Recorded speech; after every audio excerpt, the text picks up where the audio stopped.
پر پوری طرح قادر ہے، پوری طرح قدرت رکھتا ہے۔ فرمایا الذی خلق الموت، وہ جس نے موت کو خلق کیا، والحیات، اور جس نے زندگی کو بنایا، کس لیے؟ لیبلوکم ایکم احسن عملا، تاکہ تمہیں آزمائے کہ تم میں سے کس کا عمل بہتر۔ موت اور حیات، پیدا ہوتا ہے انسان، جوان ہوتا ہے، بڑا ہوتا ہے، پڑھائی کرتا ہے، کاروبار کرتا ہے، پتہ نہیں کون سے بد و جزر زندگی میں دیکھتا ہے، تو اللہ نے فرمایا اس کا ایک مقصد ہے۔ مقصد یہ ہے کہ پتہ چلے تم میں سے اچھے عمل کون کرتا ہے، تو ہم یہاں عمل کرنے آئے ہیں۔ قیامت کے دن جو بات ہوگی وہ اعمال کی ہوگی، مکان جائیداد کار کوٹھی کی بات نہیں ہوگی۔ تو اعمال، اچھا عمل، احسن عملہ کے تحت مفسرین نے لکھا ہے کہ کام نیکی کا جب بھی کرو ذرا زیادہ ہی اچھا کر کے کرو۔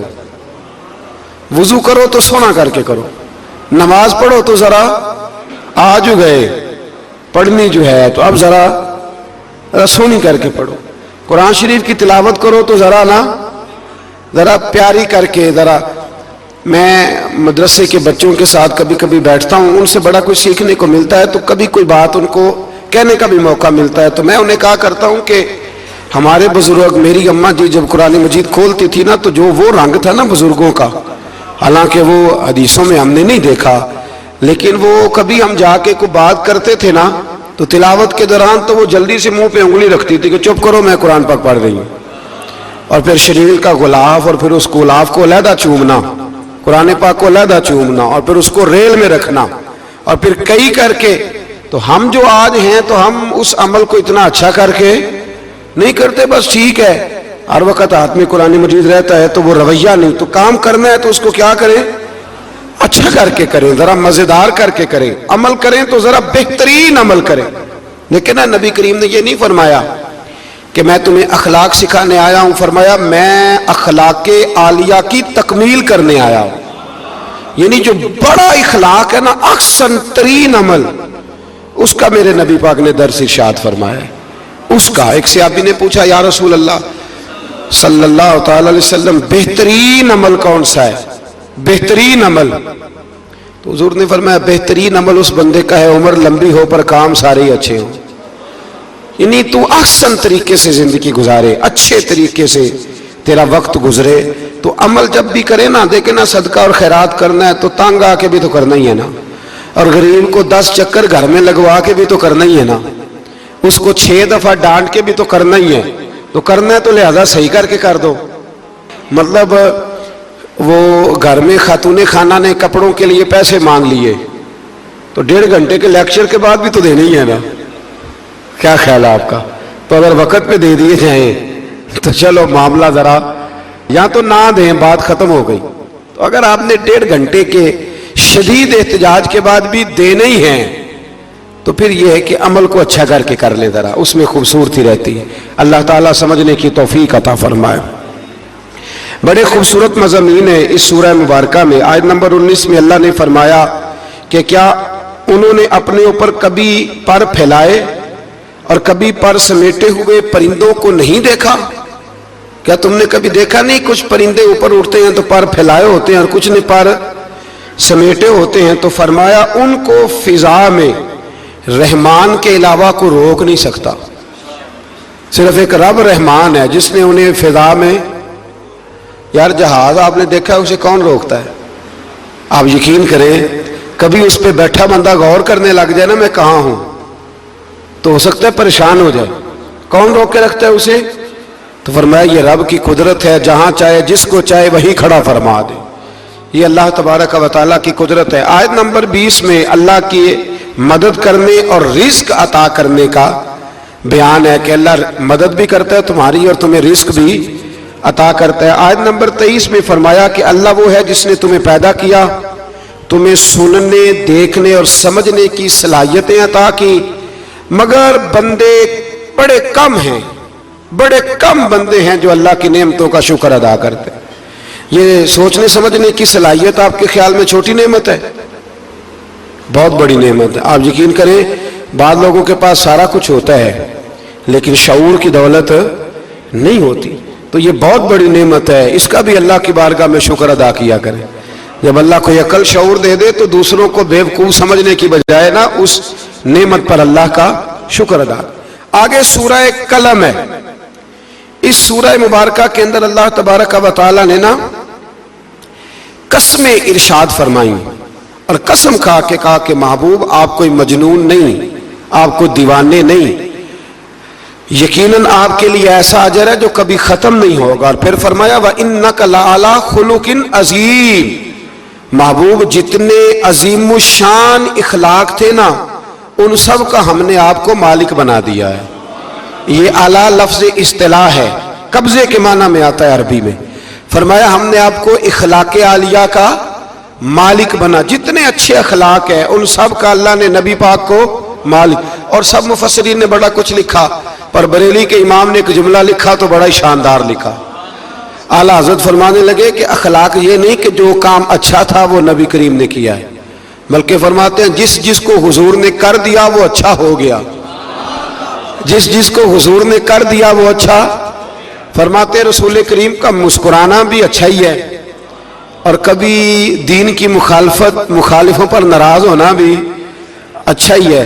نبی پاک علیہ السلام کا بدر میں تلوار اٹھانا بھی اچھا ہے، اور رسول کریم صلی اللہ تعالی علیہ وسلم کا فتح مکہ کے دن معاف کر دینا بھی، یہ سارا کچھ ہی اچھا ہے۔ بس جس کو حضور جب کرتے گئے وہ اچھا ہوتا گیا۔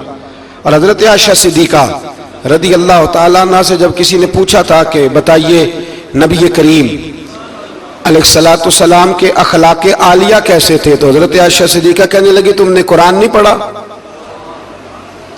سارے اخلاق جو قرآن میں ہیں وہ سارا میرے رسول پاک کا اخلاق ہی ہے، وہ سارا میرے نبی کریم علیہ السلام کا اخلاق ہی ہے، وہ سارا اخلاق ہے رسول پاک سید عالم صلی اللہ تعالی علیہ وسلم۔ تو پھر اس سے آگے جا کے نا آیت نمبر 8 سے اللہ تبارک و تعالی نے رسول کریم صلی اللہ علیہ وسلم کو فرمایا کہ کفار چاہتے ہیں کہ دین کے معاملے میں آپ ان سے بے جا رعایت برتیں، آپ ان پر آسانی کریں، کھلی چھٹی دے دیں، اور جواب میں وہ بھی رعایت کریں گے۔ فرمایا ایسا نہیں ہو سکتا، حق پر کوئی سمجھوتا نہیں ہو سکتا۔ اس کے بعد ایک دشمن رسول صلی اللہ علیہ وسلم، مفسرین نے اس کا نام ولید بن مغیرہ لکھا ہے، اس نے نبی پاک علیہ السلام کی گستاخی کی تھی تو اللہ نے اس کے 9 عیب 9 کبھی باتیں قرآن میں بیان کی، بڑی باتیں ارشاد فرمائی۔ فرمایا جھوٹی قسمیں کھاتا ہے، نکتہ چینیاں کرتا ہے، سخت منع کرنے والا ہے بلائی سے اور حد سے بڑھنے والا ہے، اور آخر میں فرمایا اتلم بعد ذالک الزنیم، فرمایا یہ نہ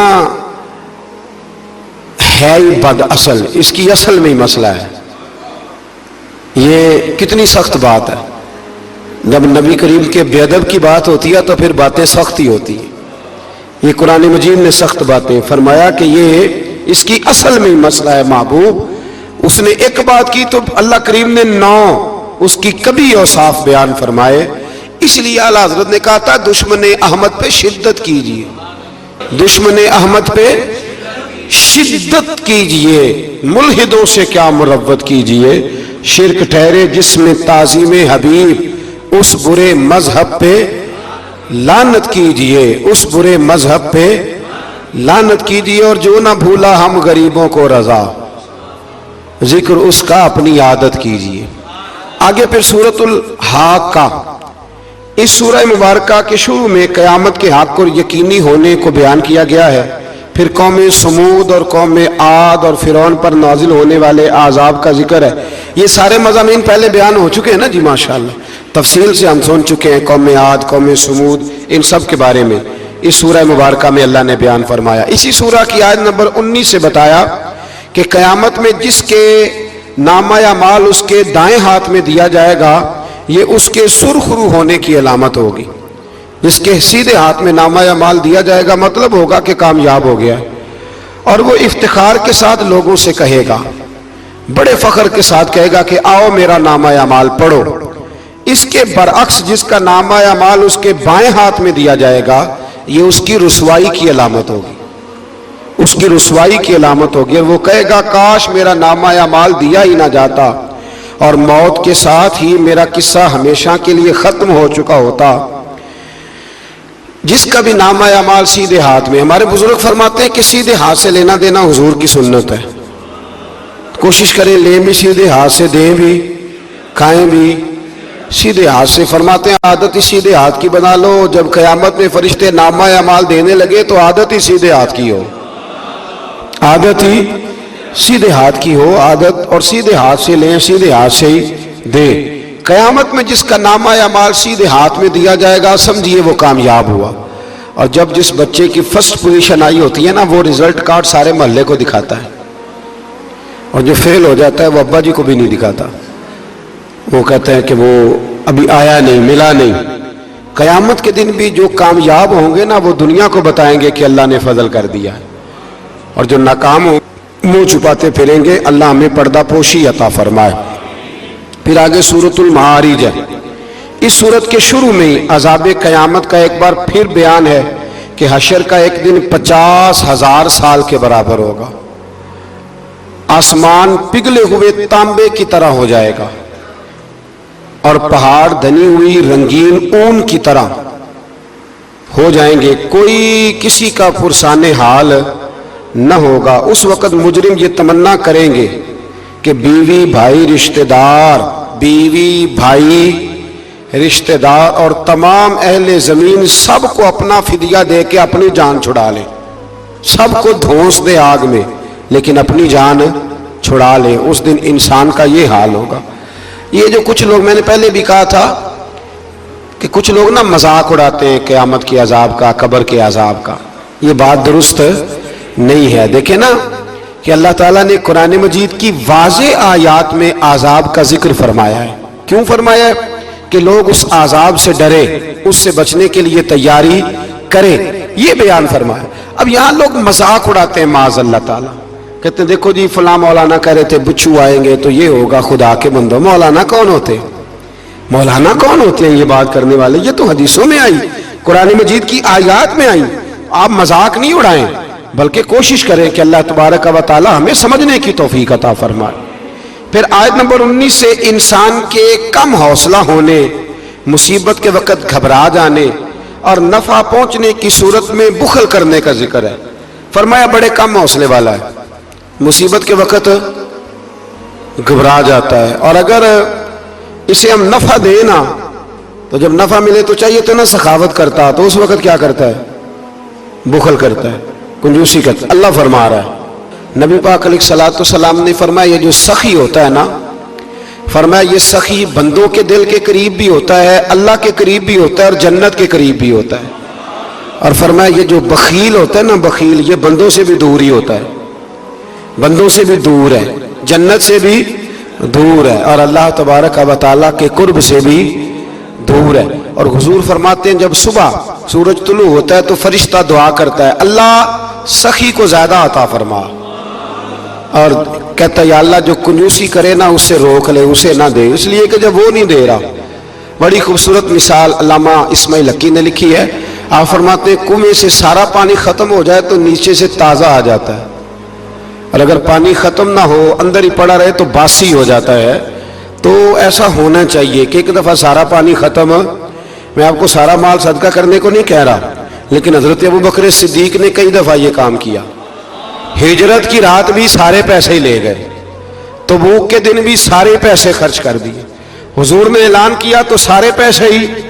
مولانا حسن رضا صاحب فرمایا کرتے تھے اعلیٰ حضرت کے بھائی، بیاں ہو کس زبان سے مرتبہ صدیق اکبر کا کہ محبوب خدا محبوب ہے صدیق اکبر کا، اور لٹایا راہ حق نے گھر کئی بار اس محبت سے کہ لٹ لٹ کر حسن گھر بن گیا صدیق اکبر کا، لٹ لٹ کر حسن گھر بن گیا صدیق اکبر کا۔ تو کنجوسی سے بچنے کی کوشش کریں۔ ہاں اسلام فضول خرچی سے منع کرتا ہے، فضول خرچی نہیں کریں، لیکن جہاں خرچ کرنا ہو وہاں سے کنجوسی بھی نہ کریں۔ پھر اس سے آگے سورہ نوح کا ذکر ہے۔ اس سورہ کے شروع میں ہی نوح علیہ السلام کا اپنی قوم کی طرف مبعوث ہونے پر قوم کو اللہ کی عبادت کی دعوت دینے اور گناہ چھوڑنے کا ذکر ہے۔ پھر حضرت نوح علیہ السلام نے جو اپنی قوم کے بارے میں اللہ سے فریاد کی کہ اللہ جی نہیں مانتے پھر عذاب آیا، تو اس ساری بات کا اللہ نے سورہ نوح کے اندر ذکر فرمایا۔ پھر آگے سورۃ الجن ہے، سورہ جن۔ میں نے آپ کو پچھلے کچھ اسباق میں بھی بتایا تھا کہ جن نبی کریم علیہ السلام کے غلام تھے، حضور کا کلمہ پڑھتے تھے۔ جنات مسلمان ہوتے ہیں، بلا وجہ کسی کو تنگ نہیں کرتے۔ ہمارے ہاں جتنا شور ہے نا جنات کے آنے کا، اتنے آتے نہیں، اتنا کالا جادو ہوتا نہیں جتنا کہ ہم لوگوں نے سمجھ لیا ہے۔ قرآن مجید کی آخری 2 سورتیں پڑھیں، اللہ اپنی رحمت فرمانے والا ہے، اللہ کرم نوازی کرنے والا ہے۔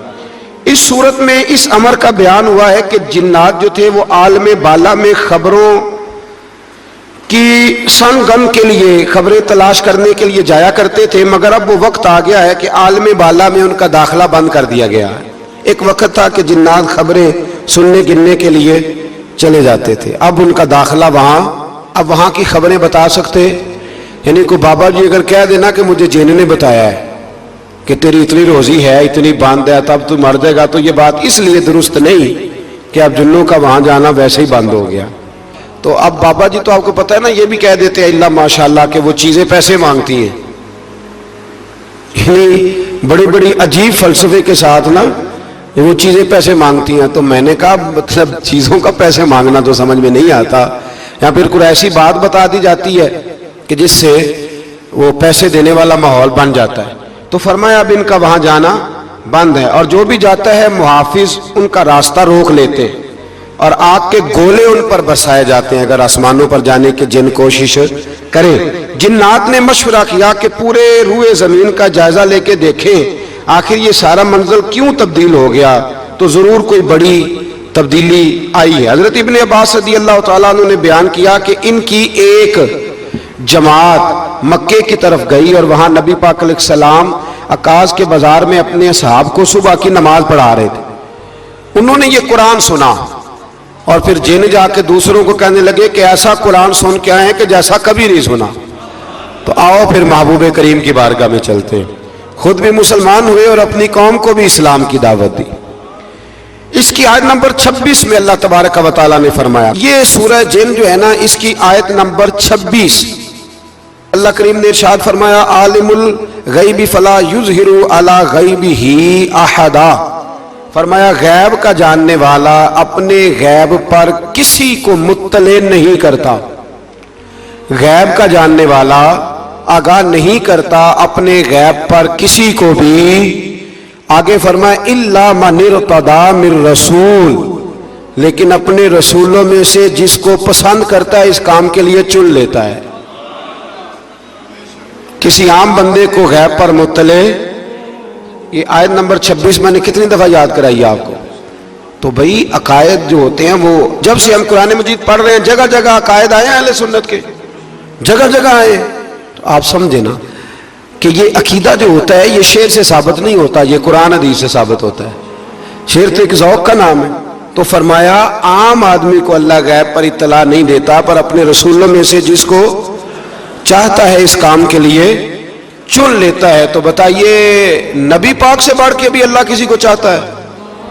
حضور نے فرمایا خبردار ہو جاؤ، اس نے مجھے اپنا محبوب بنایا ہے، الا وانا حبیب اللہ، خبردار میں اللہ کا حبیب بن کے آیا ہوں۔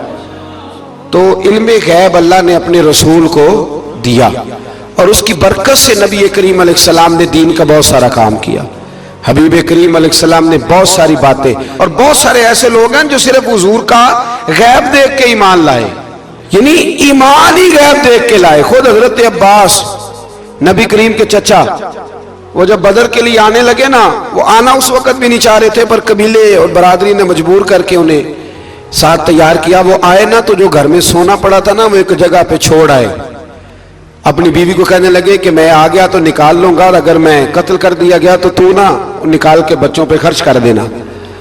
تو نبی پاک علیہ الصلوۃ والسلام کے پاس جب یہ قیدی ہو کے آئے تو حضور نے فرمایا چچا فدیہ دو، اتنے پیسے دو چلے جاؤ۔ تو کہنے لگے میرے پاس تو شے ہی کوئی نہیں۔ وہ جو 15 دن عمرے والے وہاں رہتے ہیں نا، وہ 2.5 من کی شاپنگ کر لیتے ہیں، اور جب کسٹم والا کہتا ہے پیسے دو تو تازہ عمرہ کیا ہوتا ہے، کہتے شے ہی کوئی نہیں۔ یہ ظلم ہے، تازہ عمرہ کیا ابھی آئے ہیں، ہاں جی تو مطلب اتنی وہ خستہ حالی ہو جاتی ہے. یہ میں پریکٹیکل بتا رہا ہوں اللہ کے فضل سے. ایک سے میں نے کہا تو مجھ سے لے لے, کہنا چپ کرو تسی کو بچ بول دے ہو. میں نے کہا مجھ سے لے لو دے دینا, کہتے تو چھڈو. بھائی چھوڑیں, آپ کیوں غلط بات کرتے ہیں. تو بہت سارے بندے ہوتے ہیں جو کہتے ہیں شے کوئی نہیں, بالکل کوئی شے نہیں. ہاں کوئی پلاٹ سستا بک رہا ہو تو پیسے نکل آتے ہیں, پھر کہتے ہیں میں پھڑے نہیں کسی کو لو. بھائی کو کھا جائے گا, چلے ٹھیک ہے آپ چھپائیں اپنی دولت کو, لیکن ان لفظوں کے ساتھ ناشکری کرنا کہ شے کوئی نہیں, یہ معاملہ درست ہے. تو حضرت عباس نے بھی نا نبی کریم کی بارگاہ میں عرض کیا, حضور کوئی شے نہیں, کہاں سے دوں. تو حضور مسکرائے. حضور نے فرمایا چاچا جب گھر سے نکلنے لگے تھے تو وہ اکیلے میں میری چچی کو بلا کے جو پیسے دے کے آئے تھے, اور وہ اس کو کہہ کے آئے تھے کہ میں آ گیا تو میں تمہیں بتاؤں گا کیا کرنا ہے, نہ آیا تو پھر نکال کے بچوں پہ خرچ کر دینا. یہ سن کر حضرت عباس پہ راشا ہوا تاری. یہ سن کر حضرت حفیظ جلندری کہتے ہیں یہ سن کر حضرت عباس پہ راشا ہوا تاری کہ پیغمبر تو رکھتا ہے دلوں کی بھی خبرداری. خیال آیا مسلمان نیک و بد پہچان جاتے ہیں, اور محمد آدمی کے دل کی باتیں جان جاتے ہیں. محمد آدمی کے دل کی باتیں جان جاتے ہیں. اور کوئی غیب تم سے نہا ہو بھلا, جب خدا ہی نہ چھپا رہا. تم پر کروڑوں درود و سلام, جب خدا ہی نہ چھپا رہا. کتنی عجیب بات ہے. یہاں بھی لوگ ترازو لے کے بیٹھے. اقبال سے کسی نے کہا کہ دو علماء کی بحث ہے, کہتا ہے حضور کو غیب نہیں, دوسرا کہتا ہے آؤ چلے. تو اقبال کہنے لگے مجھے شرم نہ آئے گی میں وہاں چلا جاؤں جہاں لوگ میرے نبی کا علم تولنے کے لیے ترازو لے کے بیٹھے ہیں, حضور کا علم تول رہے ہو. اقبال کہنے لگے میرے نبی کے تو غلاموں کا علم نہیں تولا جا سکتا, تم حضور کے علم کی بات کرتے ہو.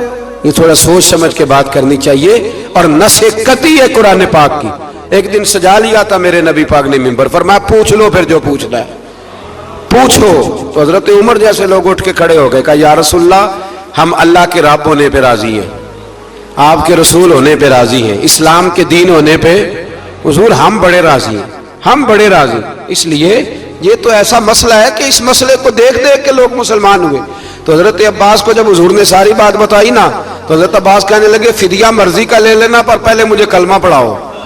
کہا کیوں؟ فرمایا مجھے سمجھ آ گئی ہے وہ بات میرے اور میری بیوی کے علاوہ کسی کو پتہ ہی نہیں, اگر آپ کو پتہ چلی ہے تو یقیناً آپ کو کوئی بتانے والا ہے, تو وہ جو آپ کو بتانے والا ہے نا وہی رب العالمین ہے. تو حضور کا تو غیب دیکھ کے دنیا کلمہ پڑھ جاتی تھی.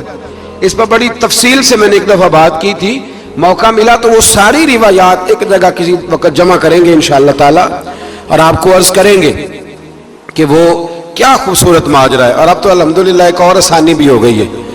میری باتیں کوئی اس قابل تو نہیں تھی, لیکن چونکہ اللہ رسول کے فرامین تھے تو ایک دوست نے لکھنی شروع کر دی, انشاءاللہ جلدی چھاپ بھی جائیں گے. تو عرض کرنے کا مقصد یہ ہے کہ یہ چیزیں آئیں گی اور آپ کو بتائیں گے کہ اللہ نے اپنے محبوب کریم کو کس طرح غیب کے خزانوں کی کنجیاں عطا فرمائی ہوئی. تو اس سے آگے پھر سورہ مزمل شروع ہوتی ہے. سبحان اللہ. سورہ یا ایھا المزمل, کہا او چادر اوڑھنے والے محبوب, قم اللیل الا قلیلا, ساری رات نہ بیدار رہا کر, تھوڑا آرام بھی کر لیا کر. تھوڑا سا کیا کہا حضرت نے, خدا کی رضا چاہتے ہیں دعا لو, خدا چاہتا ہے رضا. اور درویش کہتے ہیں رب آکھیا سونے محبوبہ تیرے 100 ناز اٹھانا ہاں, لوگ میری قسمہ چاندے نے میں تیری قسمہ چاہنا. کہا اے میرے پیارے حبیب, اے چادر اوڑھنے والے, تھوڑا آرام بھی کیا کرے. حضور ساری رات نماز پڑھتے تھے نا, تو اللہ نے کہا محبوب تھوڑا آرام بھی کیا کرے. پھر اس میں بڑے خوبصورت چیزیں اللہ کریم نے بیان فرمائی ہیں, قیامت کی ہولناکیوں کا بھی ذکر فرمایا ہے. پھر آخر میں فرمایا کہ تم اپنی بھلائی کے لیے جو کچھ بھی آگے بھیجو گے اس کو اللہ تعالیٰ کے پاس اس سے بہتر اور زیادہ ثواب والا پاؤ گے. یعنی اس کا معنی یہ بھی ہو سکتا ہے کہ اپنی سوچ سے زیادہ تم ثواب پاؤ گے جو چیز آخرت کے لیے تم بھیجو گے. اور اللہ سے مغفرت طلب کرتے رہو, بے شک اللہ بہت مغفرت فرمانے والا اور بے حد رحم کرنے والا ہے. پھر اس سے آگے سورہ مدثر ہے. مزمل کے فوراً بعد سورہ